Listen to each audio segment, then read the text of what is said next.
A proposta de Faraó, um convite ao compromisso ou uma armadilha para a fé? Texto áureo. Moisés, porém, disse: Tu também darás em nossas mãos sacrifícios e holocaustos, para que ofereçamos ao Senhor nosso Deus. Êxodo, capítulo 10, versículo 25. Verdade aplicada. Devemos adorar ao Senhor com cânticos, com nossos bens e com um viver coerente com a vontade de Deus. Objetivos da lição: saber que Deus deve ser adorado, identificar o que afeta a nossa adoração a Deus e ressaltar que devemos servir a Deus com o nosso melhor. Texto de referência: Êxodo, capítulo 10, versículo 24 ao 26. Então Faraó chamou a Moisés e disse: Ide, servi ao Senhor. Somente fiquem vossas ovelhas e vossas vacas. Vão também convosco as vossas crianças. Moisés, porém, disse: Tu também darás em nossas mãos sacrifícios e holocaustos, que ofereçamos ao Senhor nosso Deus. E também o nosso gado há de ir conosco, nenhuma unha ficará, porque daquele havemos de tomar para servir ao Senhor nosso Deus, porque não sabemos com que havemos de servir ao Senhor, até que cheguemos lá. Leituras complementares. Provérbios 12, versículo 27. Ser diligente é um bem precioso. Eclesiastes 5, 9. Deus concede os bens. Mateus 6, 24. Ninguém pode servir a dois senhores. Lucas 12, 15.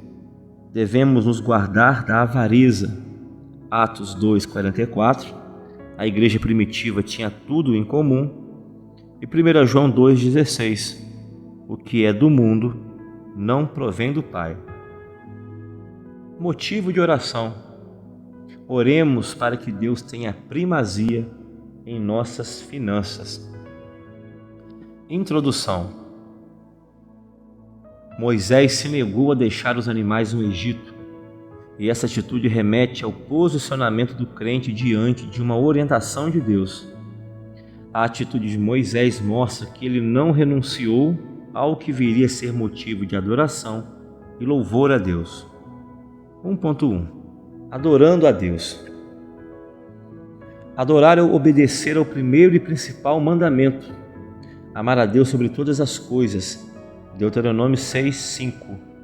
Assim, todos nós somos chamados a adorar. Deus escolheu Moisés para conduzir os israelitas para adorá-lo no deserto, mas Faraó considerou as palavras de Moisés mentirosas. Êxodo 5, versículo 1 ao 9. 1.1. Moisés, o mediador da adoração a Deus no deserto. Deus chama as pessoas certas para a sua obra. Ele se agrada de quem vive com retidão, que abandona o pecado e adora com um coração sincero. Moisés foi enviado por Deus a Faraó, o soberano mandatário do Egito, que deveria deixar que os israelitas fossem ao deserto adorá-lo. Êxodo 5:1. Esta passagem nos ensina que o deserto também é um lugar de adoração a Deus. O dicionário bíblico Wycliffe acrescenta, abre aspas, o encontro com Faraó foi muito interessante.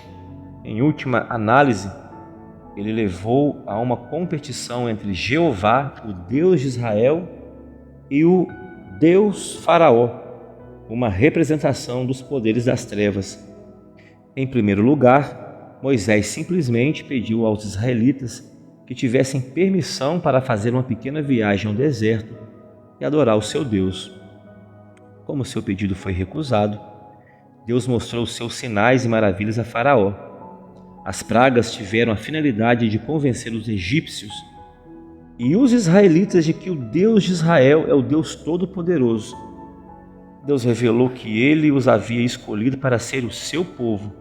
Lhes daria a sua lei, santa e imutável. Moisés deveria ser o mediador entre a nação e Deus. Fecha aspas. 1.2. A adoração após a vitória. Quando o povo de Israel atravessou o Mar Vermelho, todos adoraram e celebraram. A profetisa Miriam dançou com as outras mulheres em louvor ao Senhor. Naquele dia, o deserto se transformou num lugar de celebração. Êxodo 15, 1 ao 21. Embora isso possa causar estranheza, os crentes fiéis são capazes de festejar em tempos de dificuldades.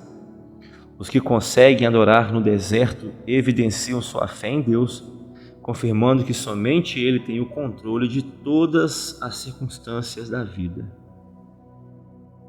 Um comentário do manual bíblico Unger, abre aspas, transbordando de louvor com o resgate glorioso da mão dos egípcios, Israel canta extasiado ao Senhor. A grande vitória foi celebrada com o triunfo do Senhor. Seu poder, santidade e benignidade são exaltados. Descreve-se o efeito atemorizador dessa grande libertação sobre a Filístia, Edom, Moabe e Canaã. Êxodo 15, 14 ao 16, junto com a promessa de que o Redentor também levaria Canaã. Êxodo 15, 17 ao 18. Fecha aspas. 1.3. A razão da adoração a Deus. A palavra porquê, nos versículos 1 e 19 de Êxodo 15, nos apresenta a razão de Deus estar sendo louvado pelo seu povo, que celebrou uma festa no deserto após a libertação da escravidão e a travessia a pés secos pelo meio do mar. Os israelitas foram movidos por testemunhar os atos poderosos do Senhor, um poder manifestado também nas pragas enviadas ao Egito. Faraó, seu exército e as divindades egípcias não foram capazes de impedir a saída do povo de Israel do Egito. Essa realidade nos exorta a nos desprender das coisas deste mundo e viver como verdadeiros adoradores com os olhos fixos no Senhor.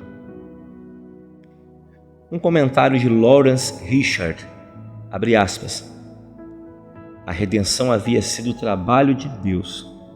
A libertação do povo a cada nova situação de perigo também seria trabalho seu.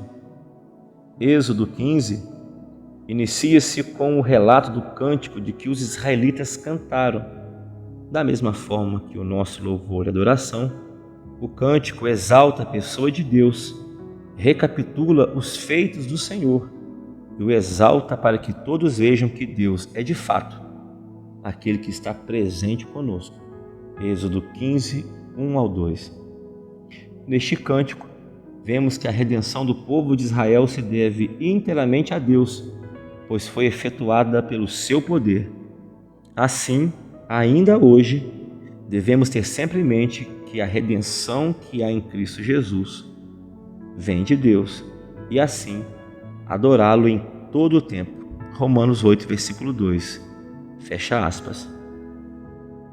No capítulo 1, nós aprendemos que Deus se agrada do adorador que vive com retidão, abandona o pecado e o adora com um coração sincero.